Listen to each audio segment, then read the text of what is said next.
Happy Star Wars Friday, everybody. So we got some really cool new Kylo Ren Rey stuff to break down, and I'll explain a couple really important dates. We got new Jedi costumes, we got to talk about Rey's parents. Daisy Ridley said some really pointed stuff that erased a whole bunch of theories that actually gives her a couple things in common with the Snoke character, at least with the way that they were created. Star Wars Day, which is coming up next week, new footage stuff dropping, and then Episode 9, Carrie Fisher and Rian Johnson returning stuff. So let's start with the costume stuff, but there is a new round of the Star Wars giveaway. All you have to do to enter is be a subscriber, leave a comment on this video. It's just for a copy of the Rogue One Blu-ray. So if you ever wanted a reason to buy Star Wars video games, it would be to get a peek at what's coming up in the new films, because the Battlefront 2 Star Wars stuff revealed what Rey's Jedi costume and Kylo Ren's new costume is going to look like. And I know there was a bunch of people talking about Kylo Ren's Scargate stuff. I'll address that, but it's not that big a deal. There was a funny answer that Rian Johnson had. He made a big change to the way Kylo Ren's scar looks on his face. So if you remember back during Force Awakens, in their fight, Daisy Ridley slashed him, and he had this big cut going down the bridge of his nose.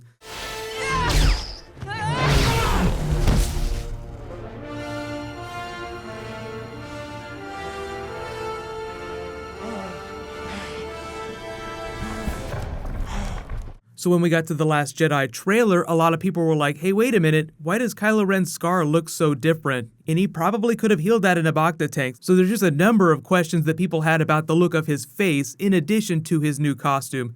So the answer is that Rian Johnson said that when they were filming, the scar going down the bridge of his nose just looks stupid. So I wanted to change it because it looked weird, which I think is a fine reason. But you can see the costume, both his and Rey's, just have a lot more color. Rey is slowly moving towards the Jedi brown, which makes you wonder if she's on the Luke Skywalker path, from going to relatively colorless costume in the first movie to Jedi brown in the second movie, and then winding up where Luke Skywalker ended up in Return of the Jedi with like a full black costume. You go the whole gamut, and I know they're implying that there's a lot of darkness in The Last Jedi just because of all the red color in the trailer, in the way they did the poster, and there's even a crazy new rumor that Luke Skywalker has been keeping Darth Vader's Kyber crystal, the red crystal, hanging around his neck, and Kylo Ren really wants it. So before I address that big rumor, just let me know what you think about their new costumes. It just seems like Kylo Ren is going to be spending a lot more time without his mask on, because most of the pictures we've seen him in relative to Episode 8 show him without it, and it's even smashed in the trailer. So either it was destroyed after his fight with Rey, or he destroyed it himself in his own rage, because it does seem like he breaks a lot of his own stuff. You just see him destroying consoles left and right. But obviously, he's dressed a lot more like Anakin Skywalker was from Revenge of the Sith. So I love how even though he's moving away from Darth Vader because he's not wearing that mask anymore, he is still very much trying to emulate the path of Anakin Skywalker. George Lucas never fully explained why it was that Anakin chose these darker colors, but visually it was just meant to foreshadow what was going to be coming for him. Like, you all know that he's turning into Darth Vader, so wouldn't it make sense that he'd have some darker tendencies that would show themselves in the way he dressed and the things that he did, the way he acted? But I think part of the reason why people are so upset about Kylo Ren, in addition to him being written in a really beta way, is the fact that he doesn't seem to have a personality of his own. He's just trying to co-opt Darth Vader's personality. Like, he's this young teenager who's lost his way, so he sees this iconic figure that he finds out that he's related to, so he's like, oh my god, I'm gonna be just like that. I'm gonna do exactly what he did. So you never really find out who Ben Solo was. You only know who the faux Anakin Skywalker Darth Vader is, walking around in this makeshift mask. But if you're not a huge fan of the character, the cool thing is that Adam Driver did say that they would explore some of his humanity, so you'd find a little bit about what's going on in his head during Episode 8. Even though most of the focus has now shifted off of him onto Luke Skywalker, because people are like, what is going on with this crazy person? The Jedi need to end. That is the craziest thing that's ever come out of your mouth. But Luke Skywalker as Rey's father, so that was one of the biggest theories. So we got to talk about Rey's parents. That's like the next big thing that they kind of unofficially revealed, or at least cut a bunch of theories out. So a bunch of you messaged me after they dropped the trailer and they did the big panel asking about these two things, like, hey, are they actually confirming this? So there was a later interview that Daisy Ridley did that I'll play in a second. This was Josh Gad making jokes on stage about trying to get them to reveal who Rey's parents were. Rey Skywalker, Rey Kenobi. Are you and Luke related by blood? No to that one. Okay. Are you a Skywalker? Is your name Rey Skywalker. Your name, Rey Kenobi? That's a popular answer, clearly.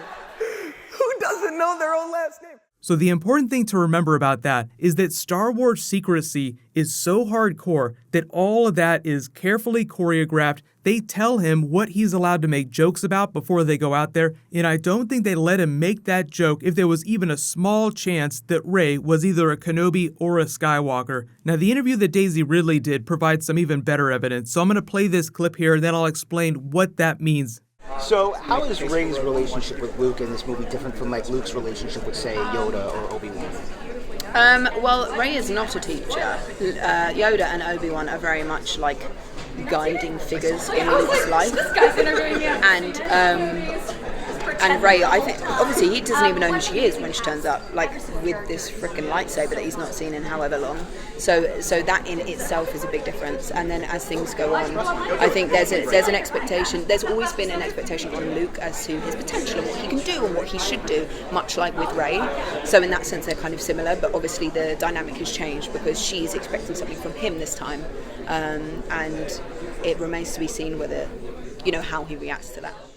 So I know it sounds like she's making a couple offhanded remarks about the initial meeting with Luke Skywalker. He's never seen her before. He has no idea. Who are you? That does not sound like something that a father who's being reunited with his child would say at all. Who are you? I've never seen you before. So that also means that she probably wasn't a student at his Jedi Academy. The way they're presenting Luke Skywalker is that he was kind of a failure when everybody had this big hopes for him after the Empire fell. But that's some pretty damning evidence if he doesn't know who she is, and he has that crazy Force connection to his sister Leia. He would know if she had another child with Han Solo and she were a Solo, so she'd still be part Skywalker in that case. But now it just sounds like there's much more evidence that she's a completely new character that we've never met before. That doesn't mean that she's not related to someone in the Star Wars universe. It just implies that she's not related to the people that you would think that she would be related to. So the big thing now that she has in common with the Snoke character is that they both seem like brand new characters that you've never met before in the Star Wars universe. And even though they keep reiterating that this is very much a story about the Skywalker family,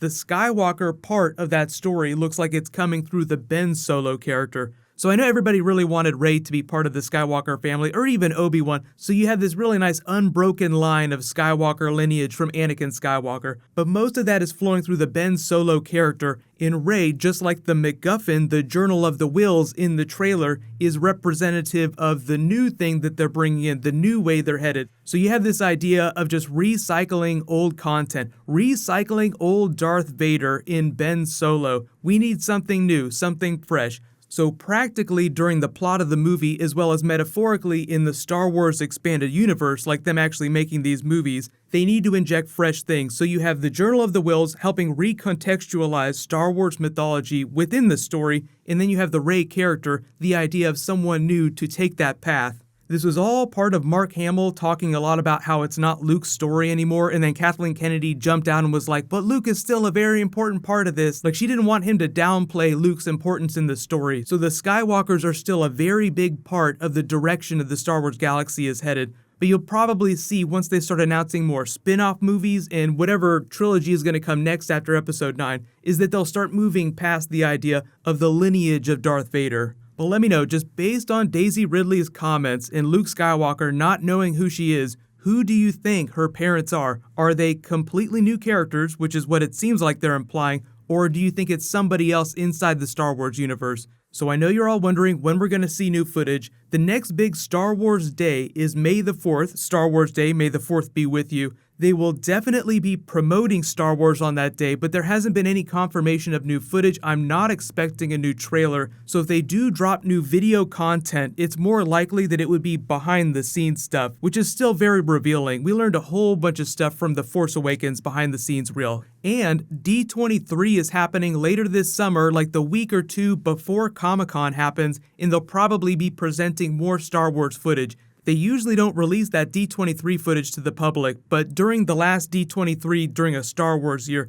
they did air Force Awakens content, so I'm expecting them to do the same thing for Last Jedi. And really, like, the last big thing is episode 9. If you've been reading about what's going on with them developing the project, Colin Trevorrow, who did Jurassic World, is directing the movie. They're working on a different treatment. Rian Johnson was originally writing a version of the script, but they said that he's not involved with that anymore. He's just doing episode 8. And Kathleen Kennedy just reiterated that they're not going to have some crazy trick to try and work Leia into episode 9. So they're going to do whatever they can to honor her character and not completely upset everyone that would just freak out if they saw CG Leia in episode 9. So don't worry about that, but leave all your requests for new Star Wars bonus videos in the comments below. Because next week is going to be Star Wars Day, there'll be some extra Star Wars stuff posting, but there's some new Avengers Infinity War that I want to post, there's new American Gods, and a whole bunch more comic book stuff. So while you wait for that, you can click here to rewatch that Star Wars trailer, and you can click here for my non-spoilery Guardians of the Galaxy 2 review. Thank you so much for watching. Let's high five. I'll see you guys tonight.